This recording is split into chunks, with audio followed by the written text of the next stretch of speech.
My first guest has appeared in numerous films, including Murder in the First, Interview with the Vampire, and True Romance. Now he's on Broadway in The Glass Menagerie. Please welcome Christian Slater.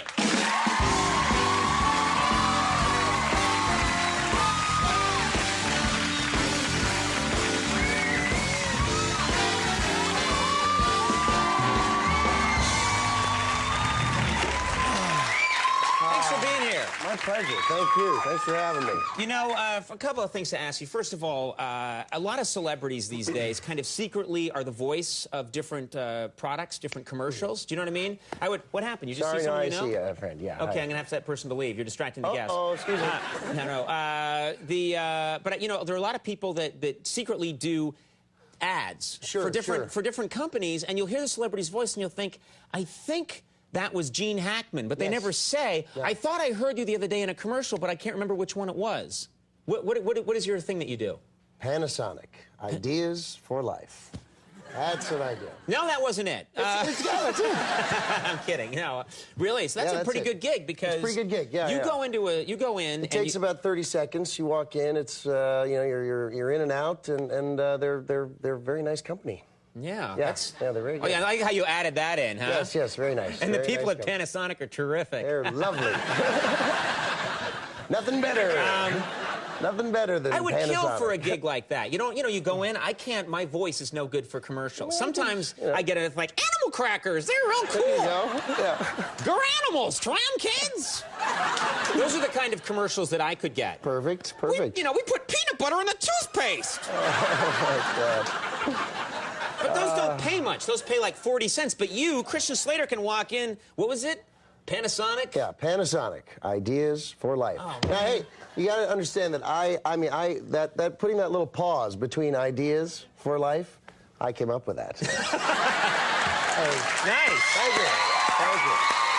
Yeah. That was my little contribution. You know, because I went out, I auditioned for that one, and initially it was Panasonic Ideas for Life. That was how it was, yeah. I said, guys, let's slow it down a little. See, that's how you do it. That's how you do it. That's how you do it. That's what you do. We put the peanut butter in the toothpaste. There it is. I'm going to get that ad now. All about the pause. Wow, incredible, yeah, incredible. Wow, you've taught me. I've learned from the master. There you go. Of course, you're doing theater now. You just did One Flew Over the Cuckoo's Nest. Yeah, I did One Flew in London. In London, yeah. And they take their theater very seriously there. Very seriously, yeah. How were you received? Were you nervous, first of all, about doing a play in London? I was a little bit. It was the first time I'd done a play in London, but yeah, I had a guy come up to me after the show and say that he thought it was the dog's bollocks.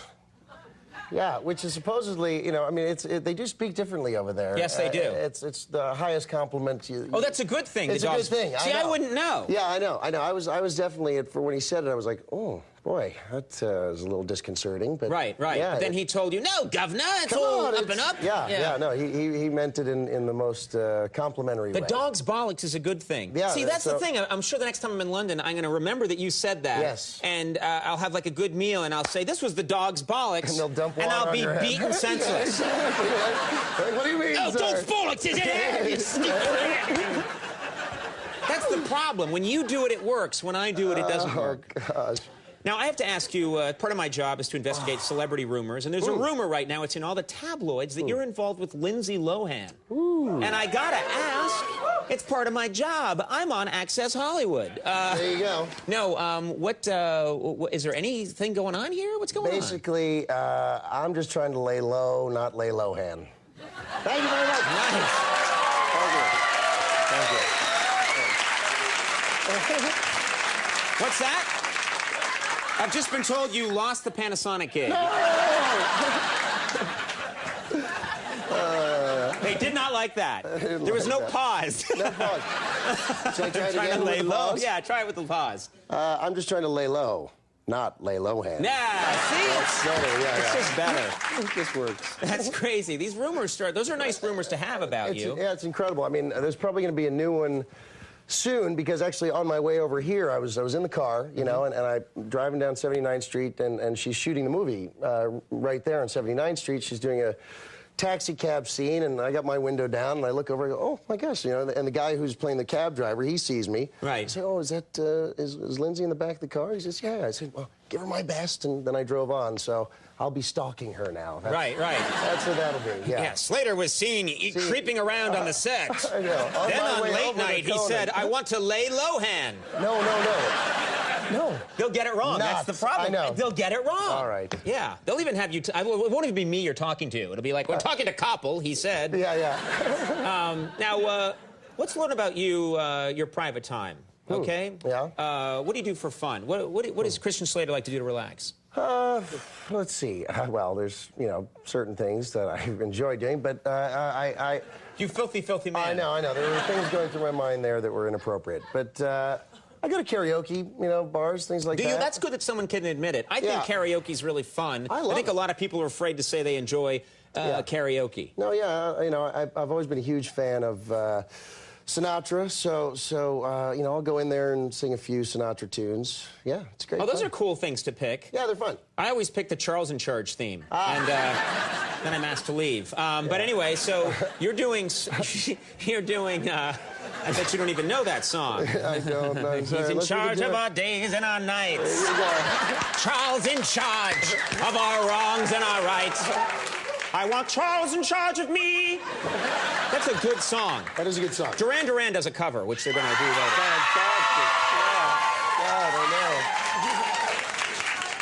know. Madness. That's life. That was the. So you like to sing Sinatra, and now did you ever get to meet Sinatra? I would think you've been famous for a long time. You probably maybe had a chance to meet him. There was an occasion when I actually got to see him perform once in Vegas on New Year's, which was pretty exciting. You know, so I go to the show. I'm all excited. This was probably like 10 years ago, and it was one of his last shows, and you know, I was just thrilled. It was a big dinner theater type venue, and I'm sitting there with this guy. He was a little bit like a Joe Pesci type character. You know, there's just something about him. He was a little guy, and so you know, Sinatra comes out. He starts singing, and this guy starts to sing along with him.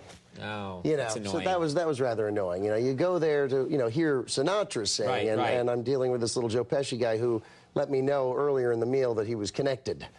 So there wasn't really anything I could do about it. Yeah, it's not like you could say, hey, Shrimpy, button it. Yeah, you know? Exactly. No. Zip it. No, I couldn't do that to him. Not a good idea. Yeah, that was frustrating. And that man's name was La Bamba. But the important thing is... He's connected, La Bamba. He is. My gosh.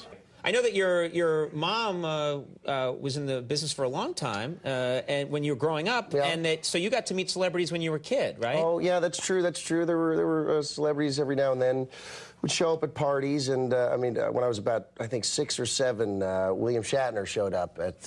he wasn't invited. He just crawled in through the window. Crawled in, yeah, he beamed in, actually. He beamed in, yeah. That must have been if you were you a big fan of his? Yeah, that's good. Thank you. I was a big fan of his. I thought he was great, and I actually met him here once. But at this particular occasion, you know, I was about 6, 7 years old, and you know, I said that I had some collectible things in my bedroom, you know, so took him into my bedroom, and which is starting to sound a little awkward and weird. Yeah, it's weird. Just in this day and age, it's a little Shatner strange. in Slater's bedroom at the age of, how old are you in this story? 6 or 7. 6 or 7, that's a nice story. I can see where it's, But ananyway, so he came in your bedroom, and what happened then? Well, he was, well, I wish I could tell you. I want to lay low, not lay Shatner. But we're going to clean this up. We'll clean the whole thing up, I promise. All going to happen in editing. We're going to edit the whole thing. I just like redheads, too. Yeah. Well. Wow. Oh, the Panasonic deal's back on. Yeah, good. So what happened? So he brought him into your room and... He got a little upset because I had a life-size poster of Spock.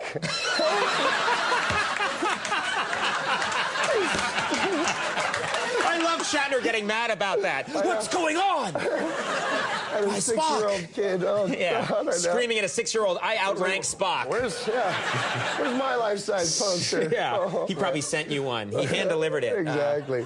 Well, oh, man. The Glass Menagerie is at the Ethel Barrymore Theater right here in New York City. And, hey, a lot of fun having you on the show. Come back soon. Thanks, man. Yeah, fun talking to you. Christian Slater, Kristen Bell coming up. We'll be back.